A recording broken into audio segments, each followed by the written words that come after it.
Welcome, sports betting world, to Fade in the Books. And I got four bets for the matchup between the Rams and Seahawks coming up right after this. Disclaimer: Fading the Books is not responsible for any losses. These are our opinions. Said it's about that time. Coach put me in the game so I can push that line. Fade in the books, yeah, it's time to talk parlay. This is the reason you need to watch today.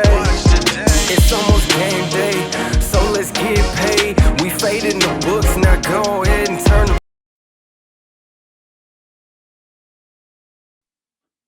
Welcome. As I stated before, welcome to Fade in the Books.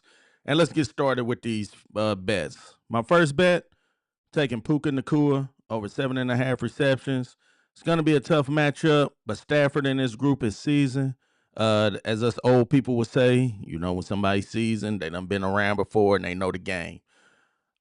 Seahawks ranked number one in receptions allowed to the position. They don't give up a lot, but we're talking about Puka.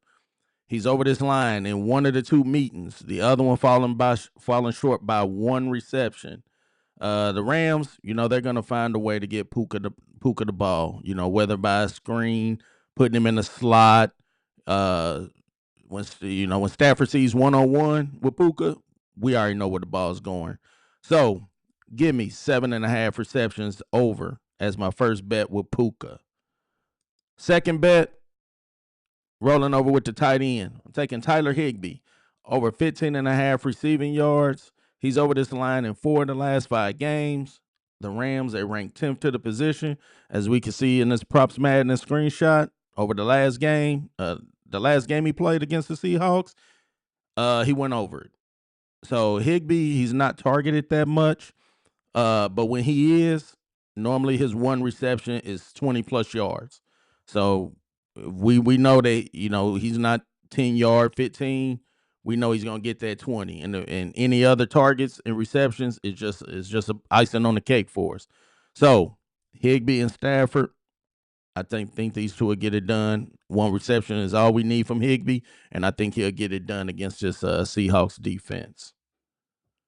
My third best bet I'm taking Kenneth Walker, and I'm taking his under 85.5 yards rushing. I know y'all out there saying this man, he probably get about 20 plus carries, yes, because of the injury to Zach Charbonnet. But let's talk about this. In the two meetings, he's went over this line one of the two meetings this season, right? That 100-yard game right there that you're looking at, he had a run for 55 yards. 55 yards was more than half of that 100 yards rushing for that game. When he had 67 yards, he had 16 attempts. So without him having Charbonnet this game, it's the Rams defense, that front four, whatnot, they're pretty solid, trying to run the ball up the middle or whatnot. I don't think they're gonna really push Walker like that for him to run those, 20, 25 carries, because we know the Rams is gonna come out and try and put up points. So they're not gonna be able to run the ball if the Rams are putting up points.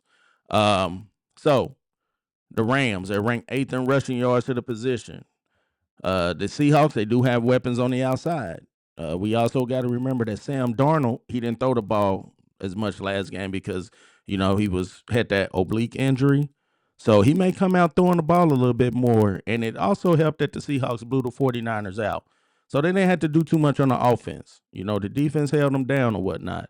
So give me Kenneth Walker under 85.5 rushing yards. So like I said, I just see Darnold throwing the ball downfield to Walker, to Barner, Cooper Kupp, maybe a few receptions. The defense, stepping up. This defense may get them a couple of points, whatnot. We don't know. But again, I don't see Kenneth Walker covering his line at 85.5 yards. And he's basically the only running back there. With my last bet, I'm going with another tight end, and I'm taking A.J. Barner. He's one of those weapons I was talking about, and I'm taking his receiving yards over 28.5. He's over that line at both of their meetings. The Rams is ranked 6th in receiving yards to the position, but it definitely isn't against Barner, as we can see here. So the Seahawks, as I stated earlier, they got a lot of playmakers to worry about. The tight end, I have no doubt he'll cover this line just because of the Smith. You got Sheed out there. You got Cup. Like I said, these guys, even though Cup is up there, he still can make plays for you. So again, he's seasoned. These guys out here are seasoned. Darnold seasoned. So I'll still take Barner, and I like him. At a tight end, the hit rate 100% against them. The Rams. They was just in a tough matchup last week against my Bears. They could be a little worried, and this could be a spot where Barner gets them. So I like this line to be covered probably by halftime. He could be, by halftime, but 8.5. He's been targeted 8.5 of them 2 games with an average of 59.5 yards. So give me Barner over 28.5 receiving yards. And let's do a quick recap of my picks. Taking Puka Nacua over 7.5 receptions.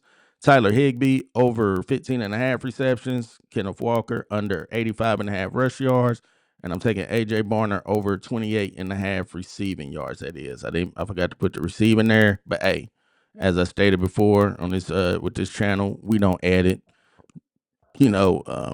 This is kind of a hobby for me. Something I've been wanting to do. So I just say I'm gonna go out here and do it. You only fail if you don't try. So again, appreciate y'all. Appreciate the support or whatnot. If this channel has reached your algorithm, go ahead and subscribe. It's only gonna get better. I'll work it into my work schedule. I got a 9 to 5, so YouTube, I just got to try to fit it into my work schedule. To get the look for the data, whatnot. It's a one-man show here. So with that being said, appreciate y'all checking out this video. Again, like, comment, subscribe to the channel, and I will see y'all later. Peace.